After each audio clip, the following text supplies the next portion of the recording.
귀한 찬양 감사합니다. 성령께서 임하시면 우리 영이 살고 가정이 살고 교회가 살아나게 될 줄로 믿습니다. 성령의 은혜 안에 머무는 여러분 모두가 다 되시기를 주님의 이름으로 축복합니다. 어떤 거지가 길을 지나가다가 몸이 너무나 가려워서 이거 어떻게 하나, 마침 큰 부자이면서 정신적인 지도자인 랍비 집에 그 대문 기둥에 등을 막 긁고 있었습니다. 랍비가 이 정원을 거닐다가 이상한 소리를 들어서 보니 거지가 자기 기둥 앞에서 등을 막 긁고 있는 거예요. 그래서 불쌍하다. 안으로 들여서 목욕을 시키고 좋은 옷을 입히고 정말 맛있는 음식을 대접해서 다시 내보냈습니다. 다음날 이 이야기를 전해들은 거지 부부가 우리도 랍비 집에 찾아가서 어제 그 거지처럼 기둥 대문에 등을 좀 긁자. 막 등을 긁고 있었습니다. 그 랍비가 이 광경을 보더니 크게 호통을 치면서 쫓아낸 거예요. 어이 놈아, 얼른 가라 이놈들아. 쫓겨나는 이 거지 부부가 어제 거지와 너무나 불공평하게 대하는 랍비를 보면서 불평을 합니다. 왜 차별합니까? 저놈은 저렇게 잘 대우해주고 우리는 왜 이렇게 냉대합니까? 그래서 이 랍비가 부부에게 이렇게 얘기했다 그렇죠. 어제 그 거지는 혼자였기 때문에 기둥에 등을 비벼 긁을 수밖에 없었지만 너희들은 둘이지 않느냐? 서로의 등을 긁어줄 수 있지 않느냐? 서로 돕고 이해하고 사랑하지 못하고 얕은 꾀로 살아가는 너희에게는 이런 대접이 당연하다. 이렇게 말을 했답니다. 사랑하는 여러분, 하나님께서 짝지어 주신 내 배우자의 등도 긁어주시고 안아주시고 맨날 영감탱이 그런 얘기 하지 마시고 자기야 이 말도 한번 해보시면서 이 신혼 처음 연애했을 때의 모습으로 돌아가 아름다운 가정을 이루시기를 주님의 이름으로 축복합니다. 가정의 이 사랑의 가정학자 윌리엄 크노크라는 분이 21세기에 들어서면서 가정에 심각한 위기가 찾아오고 있다라고 진단을 했습니다.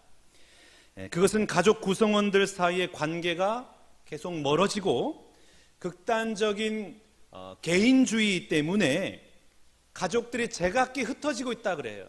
가정이 무너지고 있다. 한 통계 조사를 보면 당신의 가정은 행복합니까? 이런 물음에 단호하게 불행하다 40%가 응답했습니다. 글쎄 행복하다고는 말할 수 없다 43%입니다. 그러니까 83%의 사람들이 가정 안에서 행복을 느끼고 있지 못하다라고 대답을 한 것입니다. 여러분, 이 세상에서 불행하고 싶어서 결혼한 사람은 아무도 없습니다. 혹시 우리 가운데 불행하기 위하여 결혼한 사람 있나요? 저 사람과 결혼하면 불행할 거야, 잘 됐다 하고 결혼한 사람 있습니까? 또 대충 행복하기 위해서 결혼하지도 않습니다. 내가 이 남자와 결혼하면 이 여자와 함께 살면 정말 행복할 것으로 기대하고 결혼을 합니다. 행복을 기대하고 결혼을 한 것이죠. 그런데 오늘날 많은 가정들이 깨어지고 붕괴되고 해체되는 아픔을 겪고 있습니다. 또 아직 깨어지진 않았지만은 그 안에 수많은 갈등과 문제들로 인해서 힘들어하는 가정이 너무나 많은 것이 현실입니다. 그럼 왜? 행복하기 위해서 결혼을 했는데 행복이 아니라 불행한 삶을 살아가는 것일까요? 우리 모두 다 행복하기 위해서 결혼을 했습니다. 그리고 그 결혼 생활을 통해서 행복을 기대했습니다. 그러나 행복이 아니라 불행이 찾아오는 이유는 어디에 있을까요? 여러 가지 이유가 있겠습니다만 가장 근본적인 이유는 결혼에 대한 목적을 잘못 설정했기 때문입니다. 100% 죄인인 남자와 100% 죄인인 여자가 만났어요. 그런데 행복할 수가 있을까요? 죄인과 죄인이 만나서 행복하기를 꿈꾸며 살아가는데 그 가정에 행복이 찾아올 수가 있겠습니까? 절대로 행복이 찾아오지 않아요.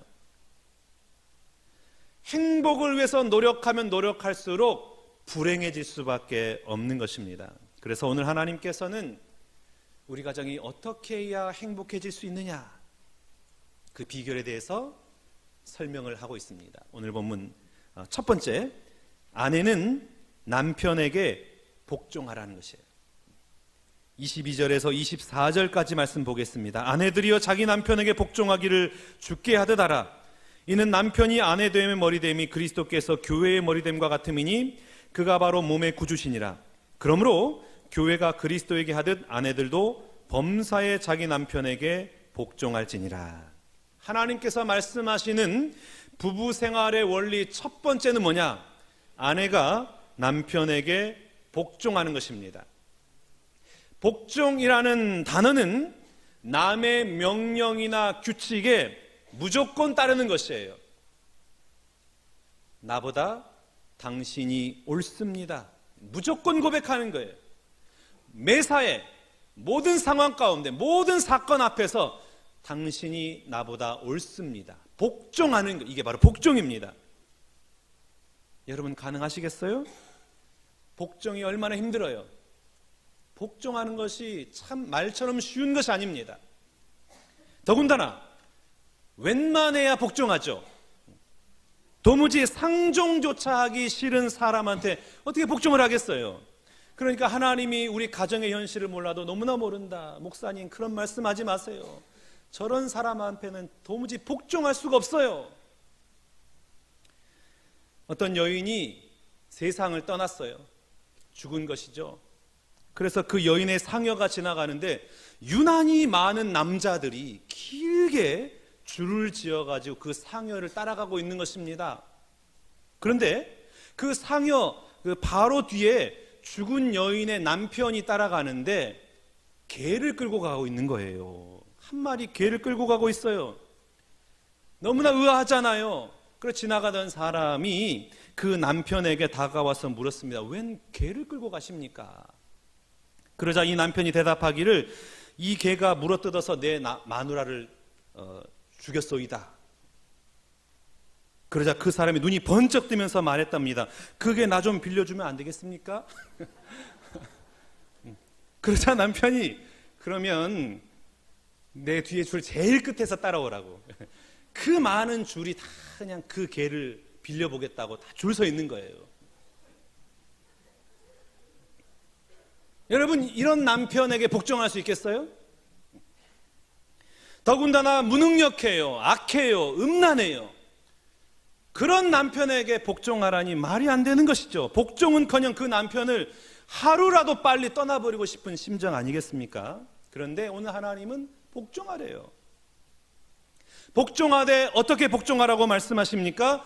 주께 하듯 복종하라. 주님께 하듯 복종하라. 여러분 오늘 우리가 예배하는 이유가 어디에 있습니까? 나 같은 자도 불쌍히 여기시고 사랑해 주셔서 십자가의 죽음으로 구원의 은혜 베풀어 주신 그 은혜 감사하고 감격하여 하나님 앞에 예배드리는 거 아닌가요? 그리고 주님 그 발자취를 따라가 저도 그렇게 살아가겠습니다. 그런 결단으로 예배하는 것이잖아요. 빌립보서 2장 6절에서 8절 말씀 봐보겠습니다. 그는 근본 하나님의 본체시나 하나님과 동등됨을 취할 것으로 여기지 아니하시고 오히려 자기를 비워 종의 형체를 가지사 사람들과 같이 되셨고 사람의 모양으로 나타나사 자기를 낮추시고 죽기까지 복종하셨으니 곧 십자가에 죽으심이라. 아멘. 우리 주님께서 나 같은 죄인도 살리시기 위해서 십자가에서 죽기까지 복종하셨으니 나 역시 주님으로 인해서 구원받은 나도 죽기까지 복종하는 것입니다. 그럼 여러분 남편이 잘나서 복종하는 것이 아닙니다. 남편이 인격이 훌륭해서 남편이 유능해서 복종하라는 말이 아니에요. 내 삶의 주인이 주님이시기 때문에 내가 주님의 자녀로서 합당하게 살기 위해서 복종하라는 것입니다. 그래서 오늘 보면 21절 말씀을 보면 이렇게 기록하고 있죠. 그리스도를 경외함으로 피차 복종하라. 경외한다라는 단어의 뜻은 무엇이냐면 주권을 인정한다는 것이요. 내 인생의 주인이 주님이십니다. 내 인생의 주권을 하나님께 맡겨드립니다. 이게 바로 경외예요. 하나님께서 내 삶의 주인이시기 때문에 복종하라는 것이에요. 다시 말하면 하나님의 주권을 내 삶의 현장에 나타내기 위해서 복종해라. 내 인생의 주인이 하나님이심을 나타내기 위해서 가정에서 복종하고 남편에게 복종하고 내 삶의 현장에서 복종하라 말씀하고 계십니다. 내가 행복하기 위해서가 아니에요. 가정의 평화를 위해서 복종하는 것이 아닙니다. 오로지 하나님의 주권을 인정하고 그 하나님의 구원의 역사를 나타내기 위해서 남편에게 복종하라 이렇게 말씀을 하고 있습니다. 아내 여러분, 한번 저를 따라 하시기 바랍니다. 당신이 나보다 옳습니다.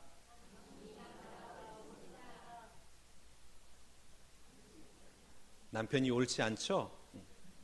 그래도 하셔야 돼요. 다시 한번 하겠습니다. 당신이 나보다 옳습니다. 이게 복종이에요. 왜 우리가 이렇게 당신이 나보다 옳습니다를 고백합니까? 하나님의 주권을 인정하고 하나님의 구원의 역사를 우리 남편 가운데, 가정 가운데, 내 삶의 현장 가운데 나타내기 위함입니다. 여러분, 이렇게 남편의 구원을 위해서 오늘 내가 복종하며 나아갈 때에 그 안에는 반드시 남편의 사랑을 누리게 될 것입니다. 그럼에도 불구하고 남편이 너무 악해서 사랑해주지 않는다면 하나님이 더욱더 큰 사랑을 베풀어 주실 줄로 믿습니다. 이 말씀은 아내에게만 주신 말씀이 아닙니다. 우리 모두에게 주신 말씀이에요. 우리 모두 다 복종해야 되는 거예요. 모든 사람에게 대해서 복종하는 겁니다. 당신이 나보다 옳습니다. 이 복종의 언어로 말미암아 하나님의 구원의 역사가 여러분의 가정마다, 삶의 현장마다 임하시기를 주님의 이름으로 축복합니다. 적용 질문입니다. 아내 여러분, 남편의 구원을 위해서 복종의 언어, 당신이 나보다 옳습니다, 이 말을 하고 있습니까? 아내로서 남편에게 복종이 안 되는 이유는 어디에 있나요? 행복한 가정을 위한 두 번째는 남편은 아내를 사랑하는 것입니다. 복종하라는 말씀은 아내에게만 주신 것이 아니라 남편에게도 주신 말씀이죠. 피차에 복종하라 그랬잖아요. 피차에. 남편이든 아내든 복종해라. 남편에게 주시는 복종의 명령이 무엇입니까? 25절이에요. 25절 말씀 봐볼까요? 남편들아, 아내 사랑하기를 그리스도께서 교회를 사랑하시고 그 교회를 위하여 자신을 주심같이 하라. 남편에게 주시는 복종의 명령은 사랑하라는 거예요. 사랑해라. 여러분, 복종보다 더 어려운 것이 사랑입니다.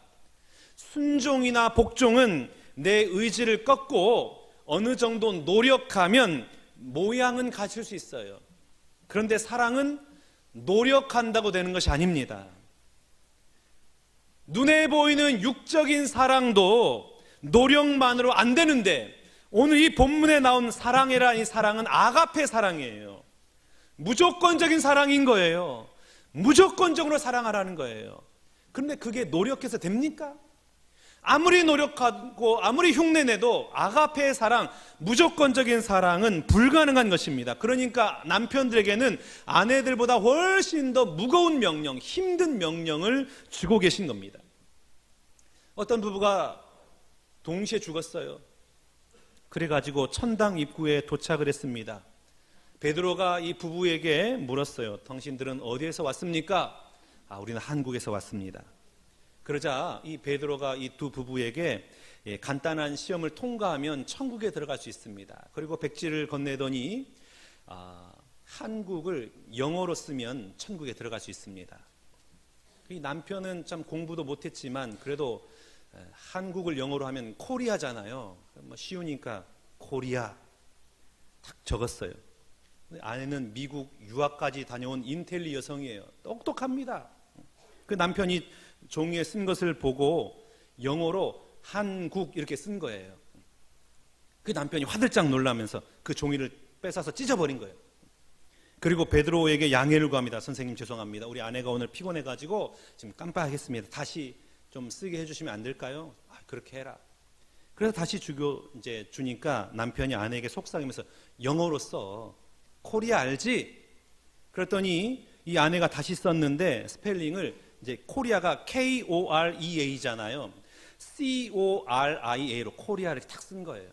그러니까 당신 왜 그래? 코리아잖아. K-O-R-E-A. 왜 C-O-R-I-A를 써? 제대로 써야지. 그러면 당신 천당 못 들어가. 그랬더니 아내가 말하기를 내가 미쳤어? 여기까지 와서 당신하고 사느니 차라리 내가 지옥에 가겠다. 이렇게 얘기했다는 거예요. 여러분, 이렇게 남편을 존중하지 아내를 사랑할 수 있겠습니까? 매사에 남편을 인정하지 않고 무시하고 심지어 혐오하는데 그런 아내를 어떻게 사랑을 해요? 무조건적으로 어떻게 사랑을 합니까? 그건 불가능해요.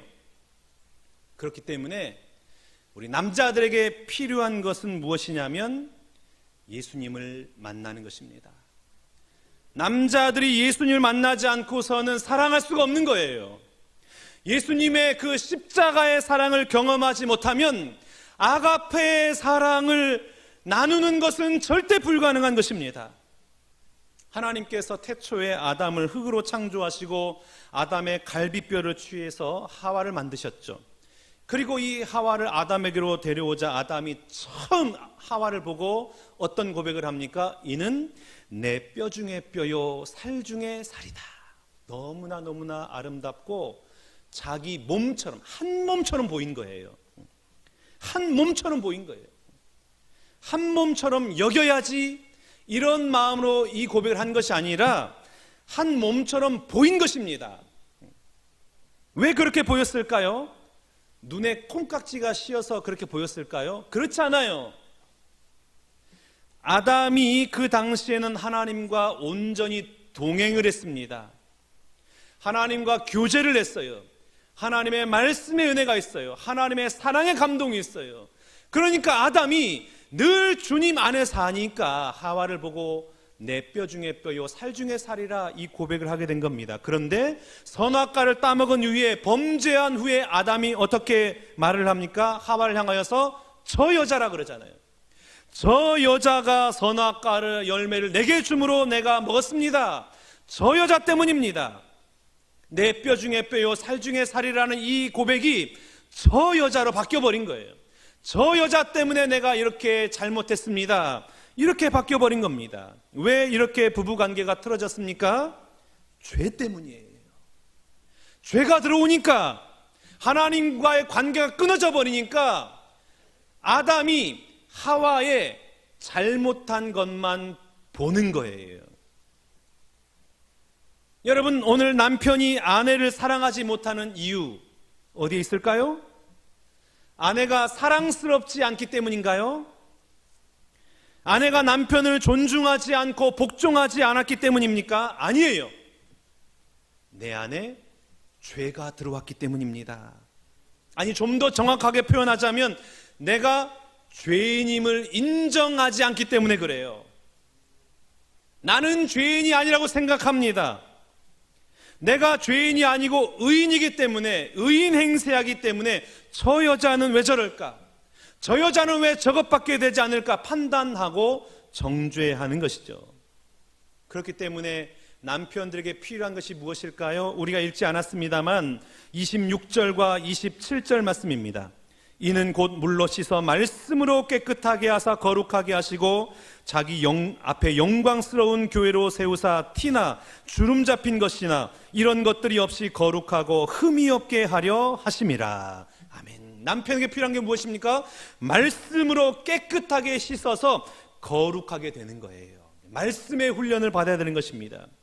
구속사의 말씀으로 내 안에 있는 죄를 발견하는 것이 무엇보다 중요한 거예요.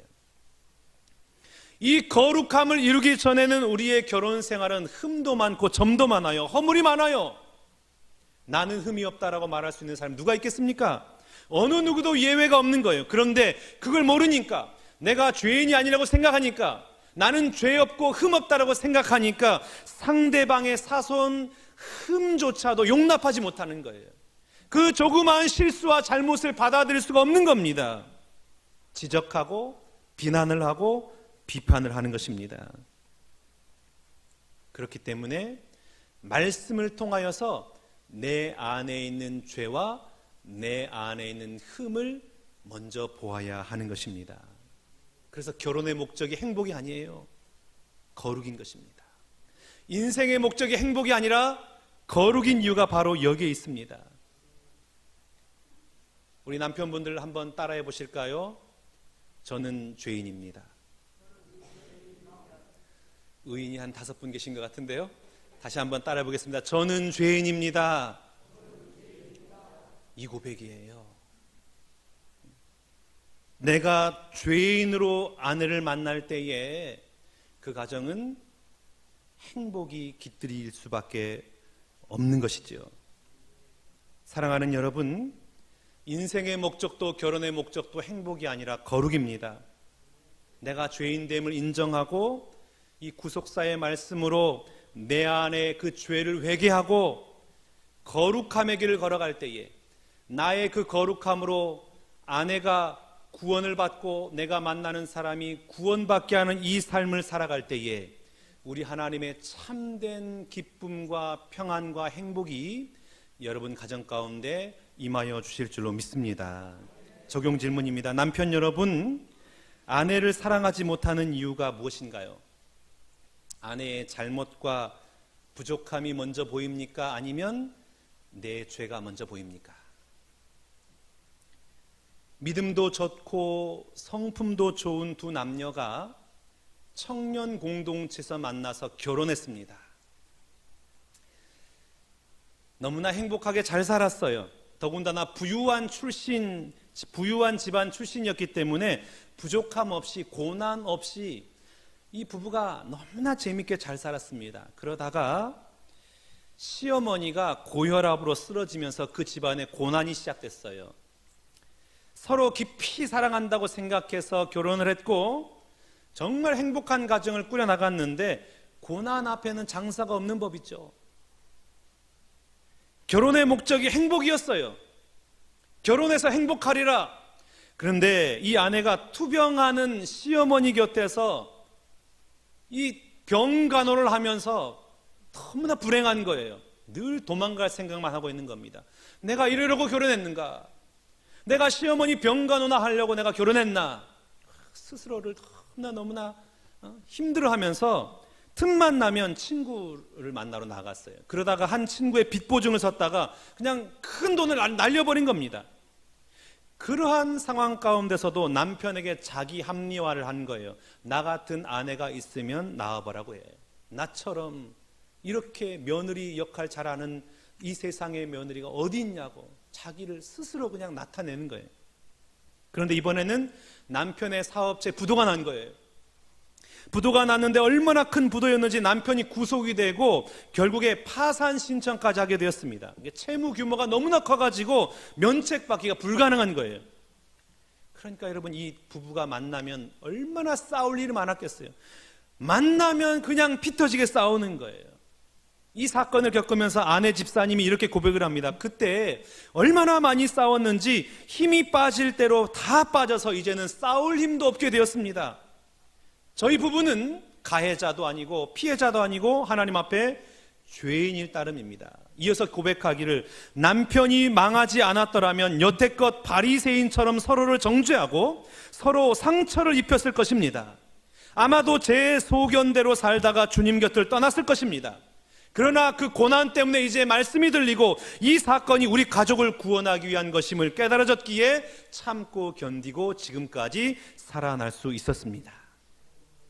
여러분, 오늘날 고난 때문에 예수님 믿는 사람이 얼마나 많이 있습니까? 우리 가운데도 오늘 너무나 힘들고 너무나 아파서 내 제정신을 살아갈 수가 없어서 하나님 살려주옵소서, 하나님 도와주옵소서, 그런 마음으로 이 자리에 오신 분도 있지 않습니까? 고난이 그래서 축복이라는 말인 것입니다. 고난 때문에 하나님 앞에 나와 부르짖는 거예요. 하나님 저 좀 살려주세요. 하나님 제게 은혜를 베풀어 주세요. 세상 사람들은 이걸 이해 못하는 것입니다. 고난을 당하면 망했다, 고난을 당하니까 불행하다, 그래서 결국 선택하는 것이 무엇입니까? 이혼하는 거예요. 자살하는 거예요. 그런데 예수 믿는 우리에게는 이 고난이 하나님이 나를 구원의 길로 이끌어 나가시는 섭리시구나, 고난의 사건 속에서도 하나님을 발견하고 하나님 앞에 감사할 수 있는 은혜를 경험할 수가 있게 되는 것입니다.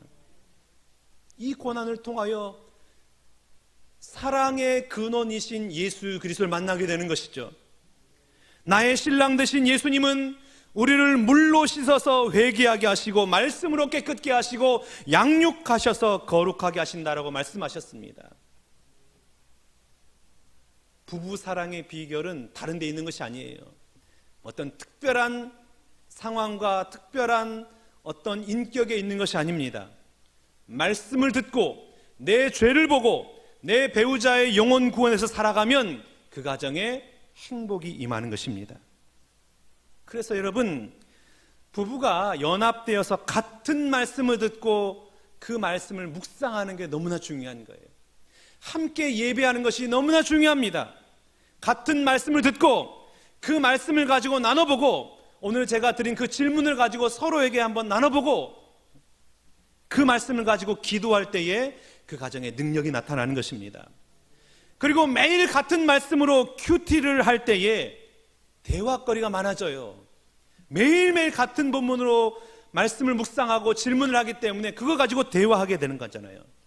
그러니까 큐티를 하면서 내 죄를 보게 되면 그 전에는 생각만 해도 짜증나는 배우자였지만 이제는 보고 있어도 또 보고 싶은 배우자가 되는 것입니다.